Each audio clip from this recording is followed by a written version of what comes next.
মোদিজি, আমি আপনার জন্য কাঁঠালের বার্গার করেছি। আপনি খেয়ে বলুন তো আপনার কেমন লাগতেছে।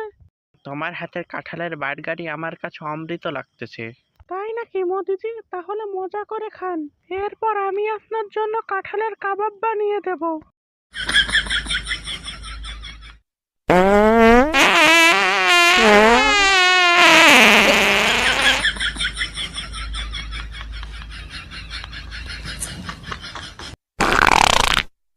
এ টয়লেটের ভেতরে কে রে?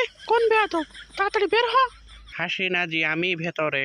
ও মোদিজি, প্লিজ তাড়াতাড়ি বের হন, আমার খুব বেগ পেয়েছে।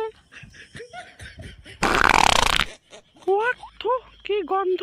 মোদিজি, আপনি কি খেয়েছেন? এত গন্ধ কেন? আমি তো তোমার হাতের বানানো কাঁঠালের বার্গার খেয়েছি। মোদিজি, আমি না আপনার গার্লফ্রেন্ড, প্লিজ তাড়াতাড়ি বের হন। আগে নিজে বাসলে গার্লফ্রেন্ডের নাম।